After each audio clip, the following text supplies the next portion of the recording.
प्रणाम मिथिला। तो चलू आइ अहाँ सबके साथ नहाय खाय दिनक कथा साझा करै छी। नहाय खाय दिनक कथा में अछि जे मड़ुआ रोटी आ माछ या नूनी साग किया खायल जाइत अछि सप्तमी तिथि का, जे व्रत करै छथि सेहो, जे नहीं करै छथि सेहो, से कथा में अछि। तो चलू सुनबै छी अहाँ सबके साथ। जितवाहन भगवान धरती के भ्रमण करे ला एक दिन एलखिन तो देखलखिन नीचा धरती पर जते माछक खानदान छथिन सब एक धारी में लाइन लगा कऽ कतौ जा रहल छथिन। इच्चा, मारा, पोठी, गरई, गरचुन्नी, रहुआ, बुआरी जते माछ छथिन सब पूरा खानदान बाले बच्चे पन जा रहल छथि। जितवाहन भगवान कहलखिन जे सब कतऽ जाइ छथि, लोग में जाके पूछलखिन अहाँ सब कतऽ जा रहल छी। तो जे माछक खानदानक जे परदादा रहथिन भुन्ना माछ, ओ कहलखिन हम सब कतौ जाइ छी, अहाँके कोन मतलब अछि, अहाँ के छी, अहाँ कहू अपन, पहिले बताउ जे अहाँ के छी तखन हम कहब। जितवाहन भगवान कहलखिन हम जे छी से तऽ छोड़ू, अहाँ सब जा कतऽ रहल छी से कहू। भुन्ना माछ कहलखिन कि जब अहाँ एते हमरा जिद करै छी, हमर रास्ता रोकि रहल छी, तऽ अहाँ सुनू, एहि धरती पर का जे मनुष्य सब छथि से सब बहुत गजब के प्राणी छथि। अनदिना हमरा बहुत सुंदर रैन पका कऽ स्वाद लगा लगा कऽ खाइ छथि, आ जखने कोनो पाबनि तिहार अबै छथि एकदम हमरा कात कऽ दै छथि, अशुभ जेना मानै छथि हमरा। हमर बर्तनों सबके लोहिया छोलनी करछ सबके कात कऽ दै छथि।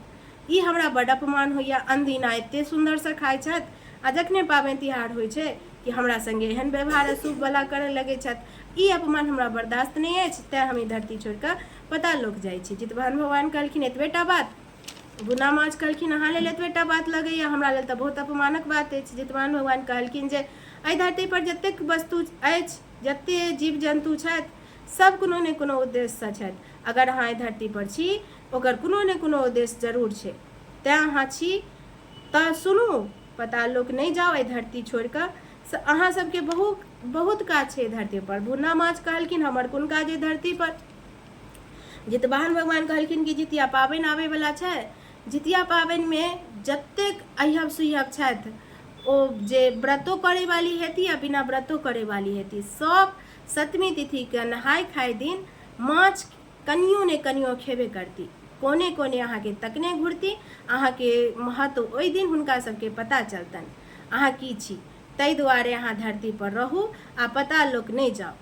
अहाँ के बड़ काज छै धरती पर। शुभक आंगन तऽ जेबेटा करब, लोक नहीं मानैया, लेकिन अहाँ शुभ हो या अशुभ दुनू चीज में अहाँ काज अहाँ के काज होइ छै।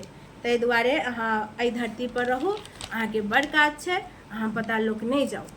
बड़ बढ़िया माँ सब मान गेलखिन, धरती पर रहलखिन।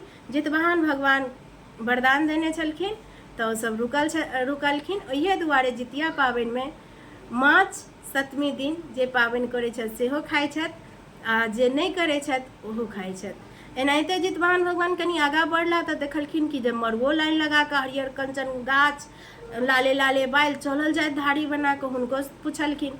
ओहो कहलखिन जे हमरा एहि धरती पर बड़ अपमान होइया। अनदिना हमरा तऽ पूछले नहीं जाइए, कहियो साइज संजोग अगर हमरा पूछलो जाइए, बनाबो जाइत छथि प्राणी सब तऽ जैत उखड़ि जाँत में, उखड़ि ढेकी में हमरा कूटै पीसै छथि। जखने कोनो पाबनि तिहार होइ छै कि ओहि जाँत उखड़ि के तेहन का साफ सुथरा कऽ कऽ एकदम अशुद्ध हमरा बुझि कऽ नीक से झलका कऽ तखन ओ पाबनि वाला गहूँम कूटै छथि, छौटै छथि, तखन जाकऽ ओ पाबनि करै छथि। हमरा अशुभ मानै छथि, अशुद्ध मानै छथि। एहि दुआरे हम ई अपमान बर्दाश्त नहीं करब आ धरती छोड़ कऽ हम जा रहल छी। जितवाहन भगवान कहलखिन जे बस एतबेटा बात, अहिए ला अहाँ धरती छोड़ कऽ चलि जायब। अहाँ के बरख में एके दिन, लेकिन अहाँ के बड़ काज हेतै।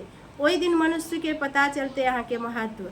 जितिया पाबनि आबि रहल छै, ओहिमे मड़ुआ रोटी जते स्त्रीगण छथि, जते लोक छथि, सब कनियो ने कनियो खेबे करती। अहाँ के कोने सहिने एतबोटा रोटी कतौ से भऽ जाए से तकबे करती। तऽ इएह कहि कऽ मड़ुओ के ई वरदान दऽ कऽ जितवाहन भगवान रोकि लेने रहथिन। ताहि दुआरे ई दुनू चीज लोक खाइ छथि, जतऽ से हुए सप्तमी दिन कनियो ने कनि खेबे करै छथि। एनाहिते नूनियो साग जाइत रहथि, पड़ायल जाइत रहथि तऽ हुनको रोकलखिन। ओहो कहथिन नूनी साग जे हमरा अशुद्ध माने जाइ छथि, हमरा एकदम अशुद्ध वाला दर्जा होइया, कोनो बात होइ छै तऽ अशुद्ध कहै छथि, ई अपमान हमरा बर्दाश्त नहीं होइया। जितवाहन भगवान कहलखिन जे बरख में एके दिन सही, लेकिन अहाँ के बड़ काज हेतै। अहाँ एहि धरती पर रहू, अहाँ छी तऽ कोनो ने कोनो उद्देश्य से छी।